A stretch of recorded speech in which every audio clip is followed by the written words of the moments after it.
Yeah, Mike Vecchione vetted me like I was trying to become a made man in the mafia just to live with him. I can't have an imposter sleeping next door to me, sir.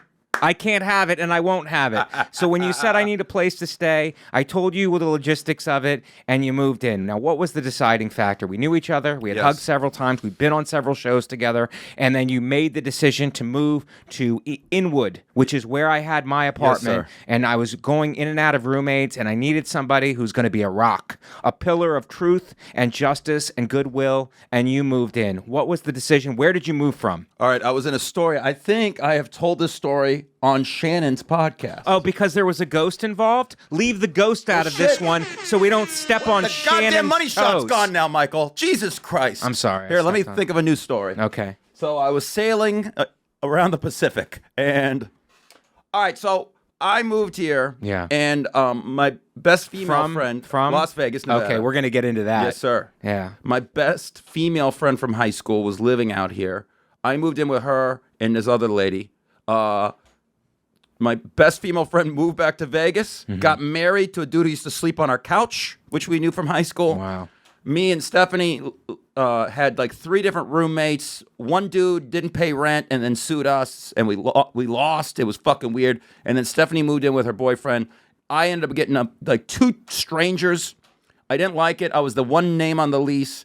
I was in a goddamn tin can of a room. Right. And one night I'm up all night after shows on a Thursday. I'm watching Miami Vice on Hulu because I'm a winner. Of course. And I noticed that Barbara's old door had opened up. It was closed. It was opened up. The kid who was living there did not show up. It was down like 5:30 in the morning. And here's the important thing. Barbara had killed herself 5 months before that. And I was wondering what to do. I wasn't happy. And I saw that as a sign to get the fuck out. And then I called you, I believe, the next morning and started negotiating me getting the fuck out of the lease with those 2 gentlemen. One kid just moved like 3 months before, but I was clearly not happy. And to me, that was a sign. And I talked to you, and you with your calm demeanor is what I needed. Right. And there it was. I drew you in. Right there. I drew you in with my subtle tones. I think Shannon's fighting a tear. I've never seen Shannon emotional. Shannon is emotional. I got that out of you, soft and cuddly. Shannon is emotional, Yes. and because she's never had a singer-songwriter/comedian on the show before, and the fact that you're touching some emotions in her really probably makes her want to dress back up. She's going to dress back and up. go to another after hours. She gets so emotional, like her hero, Mariah Carey. Yeah. Let it out, Shannon. Yeah. We all love Mimi. I thought it was Nina Cherry. Nana Chair is great, too. Hanging in a buffalo stance. Baby. I love her whole family.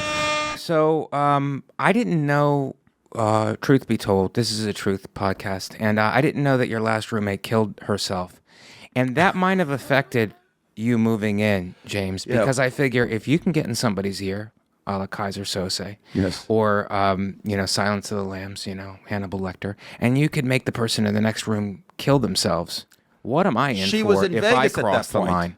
I had no idea. Oh, she killed herself in Vegas. Please. No, Maybe it wasn't you do a suicide delayed- in the apartment. It would have been worse. But the door, I thought that the way you No. told the story, the door was cracked open. No, she had killed herself 5 months before. Okay. To me, it was her ghost telling me Oh, it's okay. and that's where to move Shannon's podcast comes in. Yes. This is. We don't have a ghost element to this, so we should probably edit this out.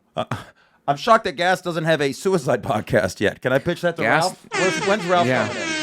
Come on. Oh, there's nothing we won't greenlight here. So that's really interesting. That's really, first of all, it's very sad for those of you who go, Mike, you're heartless. It's very sad. But then you said it's a sign. What was the sign? The door opened and the kid didn't come home? That kid wasn't home. It was her room. Right. And it opened up. To me, that was her spirit. All right. And everything, and people are like, what about a draft? I talked about this. I did a show 2 days later in Hoboken with someone who was a friend of mine at that point. And I opened up, and then the next day at that person's show in Brooklyn, if you want to figure out who it was, did 30 minutes on this in front of me. I got a friend believes in ghosts. The door got opened by the fucking wind, blah, blah. And I'm like, shit, dude, really?